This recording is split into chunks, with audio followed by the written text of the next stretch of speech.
Let's stay with the subject now and look at the police visibility during this national shutdown. And of course, a lot of talk around that. Eldred de Klerk is a senior associate at the Africa Center for Security and Intelligence Praxis. Thank you so much for your time. Do appreciate it. And we've seen the framing of this, as a security threat. Could that be the reason why we saw such a heightened police visibility?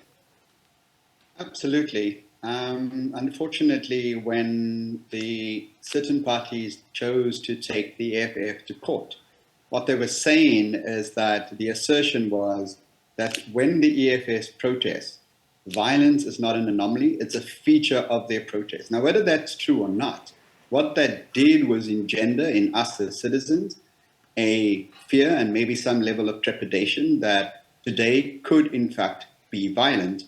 However, the EFF, through their own assertions, have said, prove to us that violence is a routine part of our protest action. They've also today shown exceptional public leadership, to my mind, in making sure that the thousands of supporters and EFF members who are out there and other members of the public who chose to join them were as disciplined as they were. Granted, the South African Police Service and all the other law enforcement agencies and hopefully the private security industry who worked alongside them chose to do their primary duty, and that's to facilitate the right to peaceful and unarmed process, together with maintaining that other citizens could go about their day safely. And talking to the Minister and the Presidency earlier on here on the show, she says that, of course, today there's heightened visibility because it's a special operation and such operations are difficult and quite costly to maintain. So that poses a very difficult, picture for South Africa, especially when you look at our crime stats. Absolutely. However, this operation, special and large operation such as it is no different to ensuring that we have a peaceful election, that we have a conducive environment for a national sporting event. It does raise fundamental questions, though, around the need for a single police service, the need for an augmented, really coherent national security strategy that uses the state's resources in the most efficient and productive way, an effective way.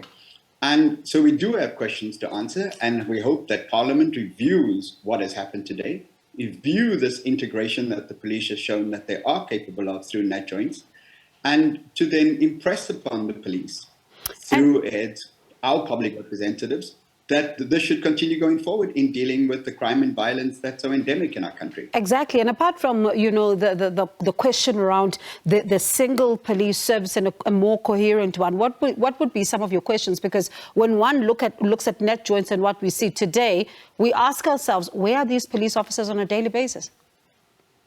Absolutely. The biggest expense today seems to have been the engagement of things like aerial surveillance, which the police do have for Sona, for example, or for any other sporting event, as I said, and calling off-duty police officers to give up their day and come and do duty. Those are the sort of major additional costs to this. Nat joints, though, have shown today that they have put out regular advisories through yourselves.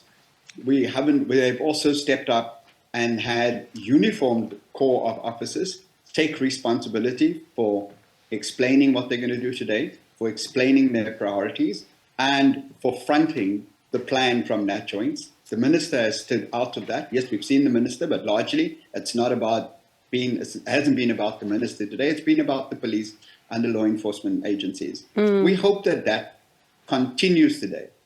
We hope that they actually embrace the public, that they now could even call on the EFF, who said that it doesn't end here today, and call for a debriefing.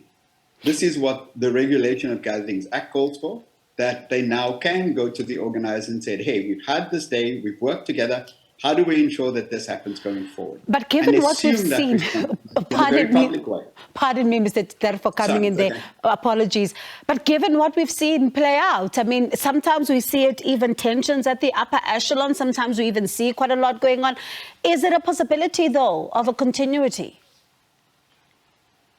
From the South African Police Service side, yes. In nat joints? Yes, indeed. NatJoint is a very capable institution. We've had General Masemola, who's co-chaired and took direction of NatJocs and NatJoints during his tenure. And now as the National Commissioner, he has that experience. We have the various Makonazis, for example. We have Masemola. They've all sat at NatJocs and NatJoints. Now it's a question of political will. Right? Now they've shown us what they're capable of, and what we as South Africans are effectively doing through your show and others are saying, and all the tweets you've been reading, we demand more of the same. And they have to explain why not more of the same. It's going to be interesting to hear answers to that particular question, why not more of the same? Was the move towards the SANDF a good idea? Absolutely. We could have seen a very different, we're all relieved that today played out the way they did. We're all relieved that responsible public leadership was exercised today on all the sides of the political parties and the organizers and the South African Police Service and the security contingent who participated in today. And today is not done. The SANDF largely is responsible for national key points and for ensuring that the national interests and assets of the country is actually protected. And this is where they largely would have been deployed.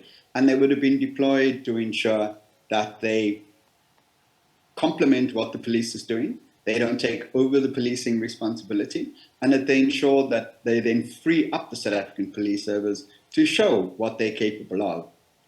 Otherwise, today, of course, everybody plans for a worst case scenario. So what we see seems to be saturation and heavy-handed. And we saw the police hopefully relax that during the day and ensure that officers who need to rest get rested and get rotated. And here we have very few facilities for officers to go and rest. We don't have adequate psychosocial and physical support for our police officers and our security services. Yeah. And they could have stretched them. If this continues for 3 or 4 days, I would have hated to see what state those officers would have been in. So we thank them for the fact that public order policing is about attrition. We hope now that they have time to rest, and that the leadership who's tasked with caring for them not only thank them, but actually cares for them by making sure that they eat properly, sleep properly, so that they're better fit for duty tomorrow. All right, let's see then what happens, especially as you end on that point. I mean, we know the levels of PTSD, of course, also worrying when it comes to, the officers. But let's leave it there with you. Thank you so much for your time this afternoon. Do appreciate it. That's Eldred de Klerk, Senior Associate at the Africa Center for Security and Intelligence Praxis.